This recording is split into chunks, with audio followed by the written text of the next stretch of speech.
Very good morning. Welcome to business breakfast. ఇక నిన్న ముంబైలో సార్వత్రిక ఎన్నికల నేపథ్యంలో మార్కెట్లకు సెలవు. సో నిన్న మార్కెట్లు పనిచేయలేదు. సో ఇవాళ మళ్ళీ మార్కెట్లు ప్రారంభమవుతాయి. అయితే నిన్న మార్కెట్లు పనిచేయని సందర్భంగా బుధవారం ఎఫ్ఎన్ఓ క్లోజింగ్ జరిగింది. ఇవాళ ఎఫ్ఎన్ఓ కొత్త సిరీస్ ఇవాళ ప్రారంభం కానుంది.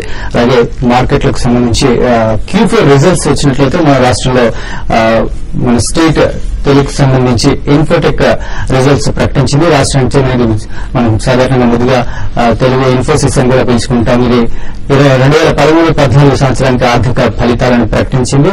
దాని ఫలితాలను చూసినట్లయితే అంతకుముందు వాటితో పోలిస్తే గత ఆర్థిక సంవత్సరం నికర లాభం 15.1% వృద్ధితో 66 కోట్ల రూపాయలుగా నమోదైంది. ఇక వార్షిక ఆదాయం 17.8% వృద్ధితో 2,206 కోట్ల రూపాయలకు పెరిగింది. గత ఆర్థిక సంవత్సరం రెండో అర్ధభాగంలో సంస్థ లాభాలు గణనీయంగా పెరిగాయని ఇదే జోరును ఈ ఏడాది కూడా కొనసాగిస్తామని Infotech chairman BVR Mohan Reddy అన్నారు. అలాగే గత 2 ఏళ్లుగా సంస్థ సీఈఓగా వ్యవహరిస్తున్న కృష్ణ బోధనపును సంస్థ సీఈఓతో పాటు మేనేజింగ్ డైరెక్టర్ గా కూడా నియమిస్తున్నట్లు మోహన్ రెడ్డి తెలిపారు. 206 కోట్లు మా ఆదాయం. దాంట్లో మా ఆపరేటింగ్ మార్జిన్ ఏమో 410 కోట్లు ఉంది. నెట్ ప్రాఫిట్ ఏమో 266 కోట్లు చేశామన్నమాట.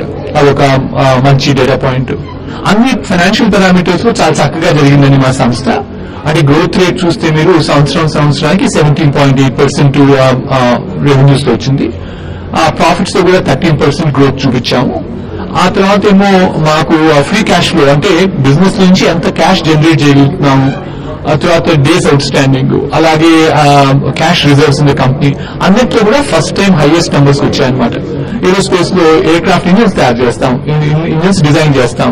ఈ డిజైన్ చేసేటువంటి ఇంజిన్స్ రేపటికి అనమాట, అంటే ఫ్యూచరిస్టిక్ గా ఉంటాయి.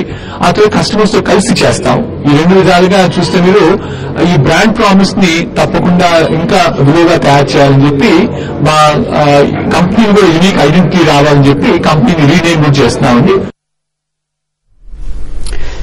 కంపెనీ రిజల్ట్స్ పై బీవీఆర్ మోహన్ రెడ్డి గారు మాట్లాడారు. ఇక కంపెనీకి సంబంధించి రిజల్ట్స్ పై విశ్లేషణ కుటుంబరావు గారు ఉన్నారు, మంచి వెంకటగ శేషి గారు ఉన్నారు. ఇవాళ మార్కెట్ ఎలా ఉంటుందో లాంటి విషయాలు కూడా తెలుసుకున్నాం. సో గుడ్ మార్నింగ్ కుటుంబరావు గారు. ముందుగా ఇన్ఫోటెక్ రిజల్ట్స్ పై మీ అభిప్రాయం ఏంటి? లైన్ విత్ ఎక్స్పెక్టేషన్స్ వచ్చినాయండి. మేజర్ సర్ప్రైజ్ ఏం లేదు. Especially quarter on quarter basis లో చూస్తామన్నమాట. లాస్ట్ క్వార్టర్ కి క్వార్టర్ కూడా స్లైట్ ఇంప్రూవ్మెంట్ అనమాట. ఏదైతే ఎక్స్పెక్ట్ చేసామో అదైతే కనపడలేదు. కాబట్టి అనమాట ఓవరాల్ గా ఫ్లాట్ గా వచ్చిన రిజల్ట్స్ అని చెప్పేసి అనుకోవాలి. అయితే ఇయర్లీ పెర్ఫార్మెన్స్ చూస్తే ఇలా మోహన్ రెడ్డి గారు చెప్పినట్టు అనమాట ఆల్ టైమ్ హై పారామీటర్స్ అనమాట. అలా ఇదివరకు ప్రీవియస్ రికార్డ్స్ ఉన్నాయి, ఇవన్నీ కూడా బ్రీచ్ చేసి హై లెవెల్స్ లో చూపించగలిగారు. నేను అనుకోవడం కంపెనీ స్టడీగా పెర్ఫార్మ్ చేస్తాను. ఇదే పెర్ఫార్మెన్స్ అనమాట కంటిన్యూ అయ్యేటట్టయితే స్టాక్ కూడా higher tops higher bottoms form చేసి మిడ్ క్యాప్ ఐటీ స్టాక్స్ లో one of the better stocks for investment కింద అవ్వచ్చు.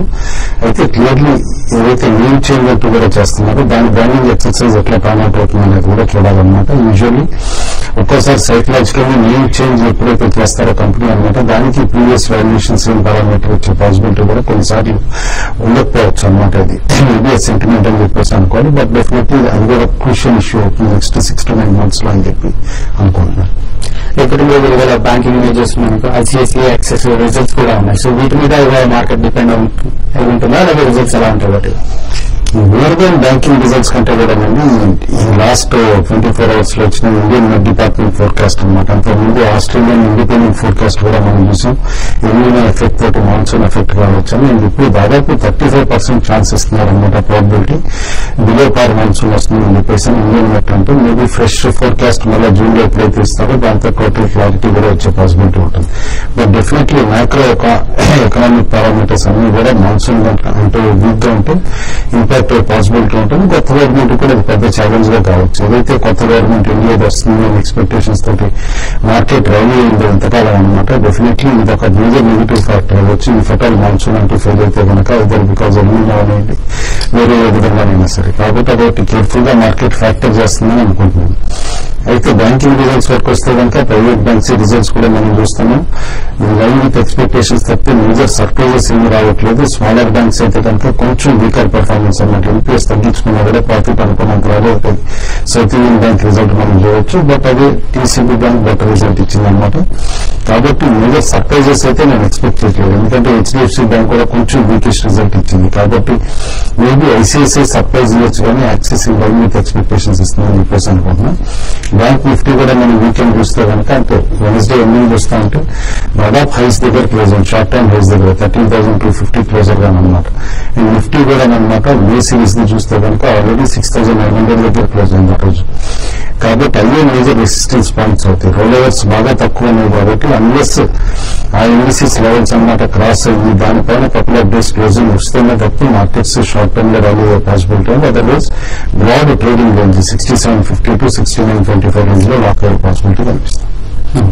సో శ్రీశ్వర్ గత కొన్ని రోజులుగా మార్కెట్లు న్యూ హైస్ ఈ రోజు టచ్ చేస్తూ ఉన్నాయి. సో ఇవాళ మార్కెట్ పరిస్థితి చూసుకున్నట్లయితే ఏషియన్ మార్కెట్స్ నెగిటివ్ గా ఉన్నాయి. ఎస్జిఎక్స్ నిఫ్టీ కూడా ప్రస్తుతం 22 పాయింట్స్ లాస్ లో ట్రేడ్ అవుతుంది. సో ఇవాళ మార్కెట్ ఎలా ఉండే ఛాన్స్ ఉంటారు?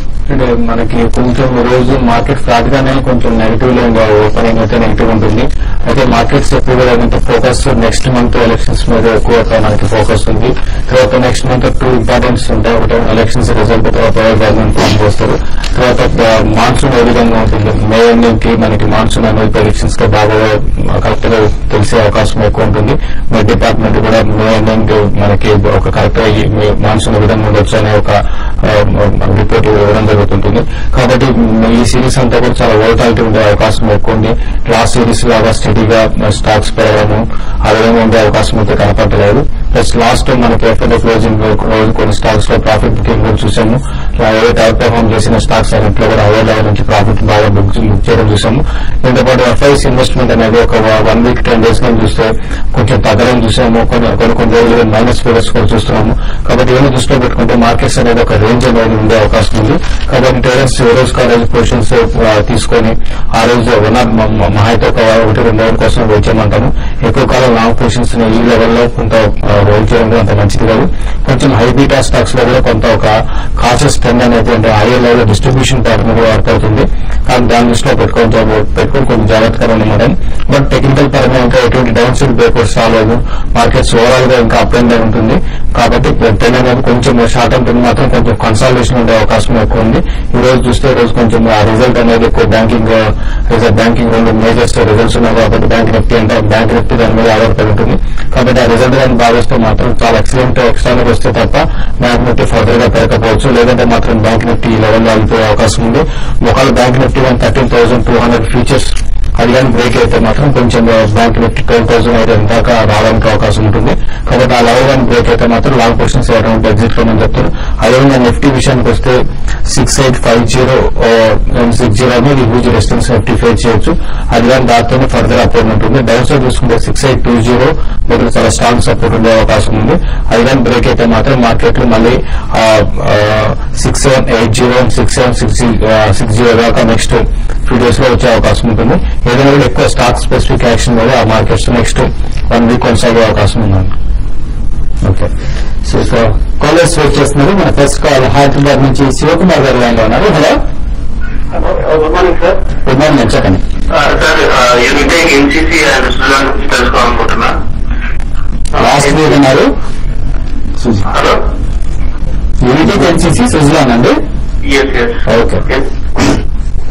యూనిట్లోకి ఎన్సీసీనే బెస్ట్ స్టాక్ అండి. లాస్ట్ మంత్ అన్నమాట బాగా పెర్ఫార్మ్ చేసింది. బట్ డెఫినెట్లీ స్టిల్ పొటెన్షియల్ ఉందన్నమాట. ఎవ్రీ డిక్లైన్ లో మేబీ ఒకసారి కరెక్షన్ లో 45 వరకు వస్తే కనుక ఎన్సీసీనే బయలుదేరి చెప్పేసి చెప్తాను. సుజలాన్ ఏదైతే కనుక డెట్ రీస్ట్రక్చరింగ్ అది యూరోపియన్ బాండ్స్ రీస్ట్రక్చర్ చేసిన దాంతో వాల్యూ వచ్చింది. అది కూడా ఫిజిలేట్ అయిపోతుందని చెప్పేసి అనుకుంటున్నాను. ఎందుకంటే రిజల్ట్స్ పరంగా మాత్రం ఇంప్రూవ్మెంట్ కనపట్లేదు. ఇంకా నెగిటివ్ రిజల్ట్స్ వచ్చే పాసిబిలిటీని బయట గా కనిపిస్తుంది. యూనిటెక్ కూడా మనం చూస్తున్నాం. ఏదైతే రియాలిటీ ఉందో small cap mid cap stocks లో వచ్చిన ర్యాలీ ఉందో ఆ ర్యాలీ అడ్వాంటేజ్ తోటి యూనిటెక్ లాస్ట్ సిరీస్ లో దాదాపు 40% పైన పెరిగిందన్నమాట స్టాక్. నేను అనుకోవటం ఈ ర్యాలీ ఎంతవరకు సస్టైన్ అవుతుంది అనేది కూడా కొంచెం డిఫికల్ట్ అని చెప్పేసి అంటున్నాను. ఆల్రెడీ స్టక్ అయి ఉంటే కనుక మీ లెవెల్స్ కి దగ్గరగా ఉంటే కనుక యూనిటెక్ అండ్ సుజలాన్ ఎగ్జిట్ అవడం పెట్టండి. నెక్స్ట్ ఏలూరు నుంచి పవన్ కుమార్ గారు లైన్ లో ఉన్నారు. హలో, నమస్తే, చెప్పండి. నమస్తే అండి. మహేంద్ర హాలిడేస్ హోల్డింగ్స్ ఉన్నాయండి. 240 ఉన్నాయండి.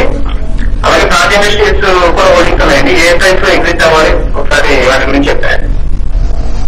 రెండు హోల్డ్ చేయమంటారండి ఎస్ఎఫ్ఆర్. ఎందుకంటే మిడ్ క్యాప్ ర్యాలీ స్టార్ట్ అయ్యి ఇప్పుడు దాదాపు నుండి 2 months అవుతామన్నమాట. మేబీ పోస్ట్ ఎలక్షన్స్ అనమాట. ఫ్రంట్ లైన్ స్టాక్స్ లో కరెక్షన్ వచ్చినా కూడా మిడ్ క్యాప్ లో కొంచెం కరెక్షన్ వచ్చి కూడా గుడ్ స్టాక్స్ అని కూడా ఇంకా బాగా పొటెన్షియల్ ఉంది. ఎందుకంటే ఇంకా mid cap index all time high రావడానికి కూడా ఇంకా చాలా బేగా ఉందన్నమాట. కాబట్టి 2 స్టాక్స్ హోల్డ్ చేయమంట. ప్రాజ్ ఇప్పుడు కూడా రివైవల్ వస్తామన్నమాట. స్టాక్ రిజల్ట్స్ కూడా ఎంకరేజింగ్ గా ఉన్నాయి. అండ్ కంపెనీ కాన్ఫరెన్స్ కాల్ కూడా ఆఫ్టర్ చాలా రోజులు అనమాట చాలా ఆప్టమిస్టిక్ గా చూపించారు. కాబట్టి స్టాక్ ని సర్ప్రైజింగ్ 3 figure వరకు అదే పాసిబిలిటీ కూడా నేను రూల్ అవుట్ చేయట్లేదు. కాబట్టి ప్రాజ్ ఎవ్రీ డిక్లైన్ లో యాడ్ చేయమని చెప్పేసి కూడా చెప్తాను. మహీంద్రా హోల్డే నిష్ సెగ్మెంట్ అండి. ఎందుకంటే ఆ సెగ్మెంట్ లోనే ఎవ్రీ 2 స్టాక్స్ లిటరల్ అనమాట మీకు లిస్టెడ్ అనేది స్టెడ్లింగ్ అండ్ మహీంద్రా రీన్ ఎడిషన్ కూడా చాలా ఎక్కువ కనిపిస్తాను అనమాట నెక్స్ట్ 2 quarters లో. కాబట్టి హోల్డ్ చేయమంట స్టాక్ కూడా డెఫినెట్లీ. ఓకే, సో ఇప్పుడు షార్ట్ బ్రేక్ తీసుకున్నాం. బ్రేక్ తర్వాత మరి కాల్స్ అండ్ మెయిల్స్ కూడా చూద్దాం.